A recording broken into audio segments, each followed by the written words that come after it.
If for some reason I lost my memory, what's the first thing you tell me about us?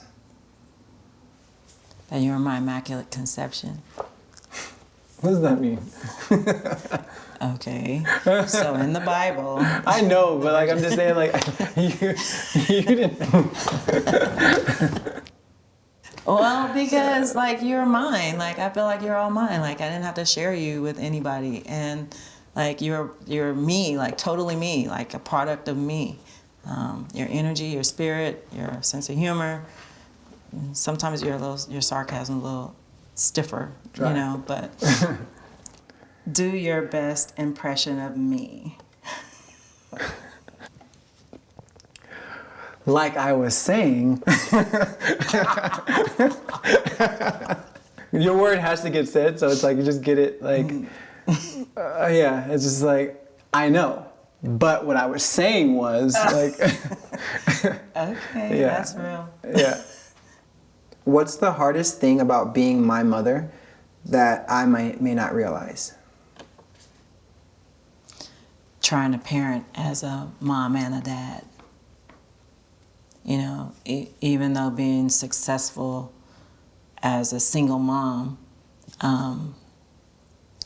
there are things that one would think that a woman can't teach a man, like understanding that one day you're gonna go boing, you know, and what's gonna happen, you know, like how do you like explain that when you're a woman and you're a little boy, or how to handle a girl on a date, you know, where it would be a guy conversation versus me telling you, no, you're supposed to open the door for her, you know, or things like that. But that's a challenge. Do you think that like those same thought process was put into like, or was it difficult also for like when it came around too? I should have treated her like I treated you, period. Do you think it was because, oh, she's a girl, like, you know, so like, you know, subconsciously like tending to like a girl versus like tending to like me or like a boy, you know? No, I think it was still to do with like the fact that the dad wasn't present. Yeah. You know, and even though your father wasn't present, her dad not being present, it added more insult to injury because he would pop in and be present. At least your dad was just distant, Yeah. you know. And then when he did decide he wanted to come around when you were playing football, you know, then his choice, your willingness, whatever, okay? But with her dad, you know, every 3 or 6 months, you know, rearing his head, it was just challenging. So when I knew those moments of hurt for her and his not showing up, or what he did to her on Thanksgiving, you know, like those different things, just, you know, you try to make somebody feel better. And for her, it just didn't feel that, you know, when she's crying and you're trying to console, it doesn't make it better buying a Barbie. Right. You know, right. I thought maybe buying a Barbie, or, you know, taking a trip or doing something would like overrule the way that she felt, you know, in dealing with him. But that was it.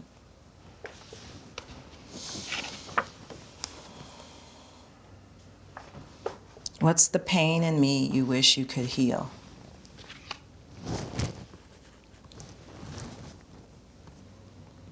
I feel like you desire like a certain type of love, expectation. You have an expectation of a certain type of love from like your spouse, not from me, like, but like from like, you know, someone like who you see as your spouse.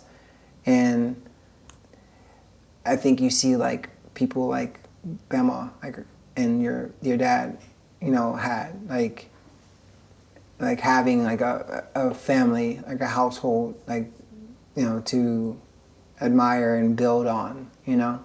I feel like that's something that you like overwhelmingly like desire, and like I know you're I'm happy for you now, like, you know, but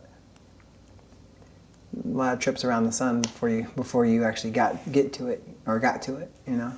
So, yeah. Thank you. You're about to get teary-eyed. I was ready for it too. All right. When was the last time I disappointed you, and how do you feel about it now?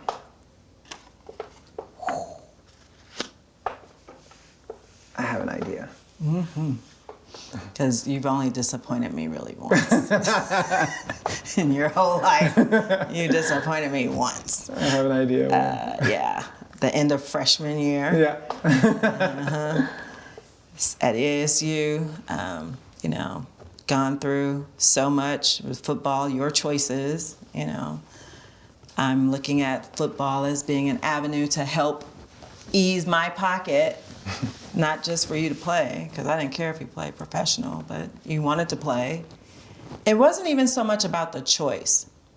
It was about that you didn't talk to me first. It was because your godmother knew, my mother knew, you know, your grandmother knew. That was like the only time that, honestly, that I was truly bent and upset. I don't think I spoke to you for like 2-3 weeks after that. At the time, it just felt like a lot. Like for me, like I had like a lot of like responsibility, like of things to like do. What? School and football. Yeah, right. And I was bad at management of both. Like very bad at management of both. Like one or the other would have been cool. Like, I mean, obviously you saw that. Like I graduated and did fine. But like being a student athlete, like you have to be like all in. Like you have to like love it. Like want to like love it or so.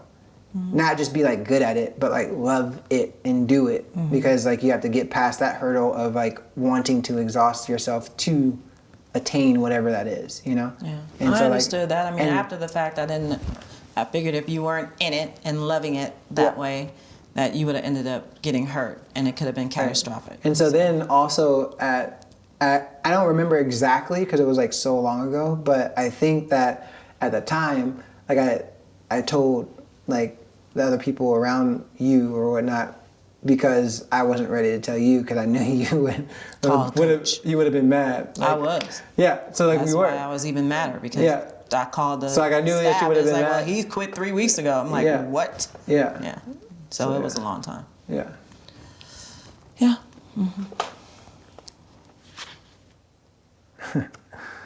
How am I most like you, and how does that scare you?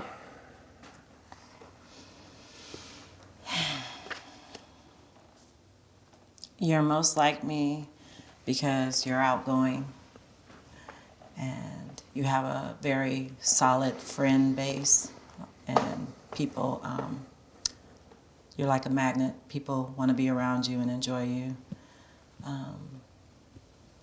I don't want you necessarily being deterred by the wrong things that some people in your circle may do. Even though they're good people, they may turn you on to things that could easily get you caught up in something that would not be, you know, beneficial for you personally, your career, your health, or anything such as that. I don't know why, but I think about this one friend that you had that spent the night, and I caught you guys looking at porn on the computer. Yeah, I remember that. And I was like mortified because you were really young, you know. And I remember. You know, the Catholic in me, get on your knees, pray, you know, say the rosary, and, you know, I'm going to whip it out of you. And sure enough, though, I knew he had a baby when he was like in 10th grade. Yeah. I was like, I knew. Yeah. And unfortunately for my nephew, you know, just associating with the wrong people and the wrong group, and I just knew you weren't that type of kid to live a street life. Like, you're a fighter. I feel like you could defend yourself, but you're like goodness in your heart, like, I'm gonna defend something good. These people are just fighting to be fighting for no reason, and even if there were a reason, it was a stupid reason, and you didn't need to be caught up in anything like crazy like that. Gotcha. What makes us family? I mean, blood. No, I had mentioned this to you before. Like, Tell me now. like I know, but I'm reiterate it. Like blood is like obviously like what connects people as far as like family, like ties and or lines and all. But really like the ability to like be with those people and experience things together. Like those experiences are like what make you like my mom. Like, you know, it's not like just because you had me that make you my mom. And so like being around like you, grandma, my sister, etc. Like we're all family more and closer because of us having those experiences and being like a family. That's like what makes us like unique, you know? Like makes us like a family that's unique, different from, you know, anyone else's. So, yeah.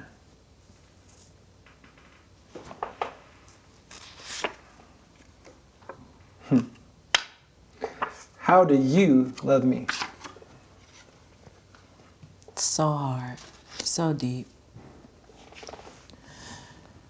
When you graduated from ASU, to see you get your commencement that day, and Obama being, you know, the president, and that was his first commencement, you know, speech that he had ever given. So that's like, you know, history. Yeah. It just made me overwhelmingly proud, you know, the ability for you to bounce back after already having 1 year, you know, with the turmoil, as you said earlier, with football, to finish everything in 3.5 years, you know, and have worked full time as well to help offset, you know, the expenses. It just proud, just love, because you do it. Find a way. You exemplify greatness, and I love you. I get it from my mama. That part. That's dope. Yeah, that's sweet. Hey, beautiful people. Thank you so much for being here. Thank you so much for watching. I'm Nick from The Skin Deep, and I just wanted to let you know that we've taken some of our most powerful questions from these sessions and put them into the end card game. So if you want to have more meaningful conversations, if you want to have deeper conversations in your life with the people you love, go to shop.theskindeep.com and check them out. Otherwise, thank you so much for being here. We love you.